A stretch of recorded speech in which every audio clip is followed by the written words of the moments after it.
வருகின்ற சட்டமன்ற தேர்தலில் போட்டியிட முடிவு எடுத்துள்ள நிலையில் தாங்கள் இருக்கும் கூட்டணி நிச்சயமாக வெற்றி கூட்டணியாக இருக்கும் என மக்கள் முன்னேற்றக் கழகத்தின் தலைவர் ஜெகநாத் மிஸ்ரா தெரிவித்துள்ளார். மதுரை காமராஜர் சாலை அருகே உள்ள தனியார் மண்டபத்தில் தமது மக்கள் முன்னேற்றக் கழகத்தின் மண்டல மாநாடு நடைபெற்றது. இதனைத் தொடர்ந்து மக்கள் முன்னேற்றக் கழகத்தின் தலைவர் ஜெகநாத் மிஸ்ரா பேசுகையில் தற்போது 6 மண்டல மாநாடுகளை நடத்தி முடித்துள்ளதாக தெரிவித்தார்.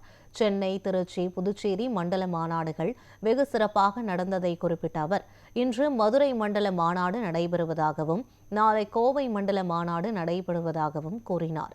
இதனைத் தொடர்ந்து பிப்ரவரி 14ஆம் தேதி தேனியில் பிரம்மாண்டமான மாநாடு நடைபெற உள்ளதை தெரிவித்த அவர், கூட்டணி முடிவுகள் பொதுக்குழுவில் அறிவிக்கப்படும் என்று குறிப்பிட்டார். திமுக கூட்டணி குறித்து எந்தவித முடிவும் எடுக்கப்படவில்லை என்றும் தங்களது கொள்கைகளை ஏற்றுக்கொள்ளும் கட்சிகளுடன் கூட்டணி அமைப்போம் என்றும் கூறினார். நமது மக்கள் முன்னேற்றக் கழகம் தமிழ்நாடு பாண்டிச்சேரியை 6 மண்டலங்களாக பிரித்து சென்னை மண்டல மாநாடு, திருச்சி மண்டல மாநாடு, பாண்டிச்சேரி மாநில மாநாடை நடத்தி முடித்து இன்றைய தினம் மதுரை மண்டல மாநாட்டை வெகு சிறப்பாக நடத்தி கொண்டு இருக்கின்றோம். நாளைய தினம் கோவை மண்டல மாநாட்டை ஈரோட்டிலே நடத்த இருக்கின்றோம். தமிழகம் பாண்டிச்சேரியிலே நமது மக்கள் முன்னேற்றக் கழகம் எங்களுடைய பலத்தை காட்டக்கூடிய வகையில் நாங்கள் மாநாட்டை வலுவுடன் நடத்தி கொண்டு இருக்கின்றோம்.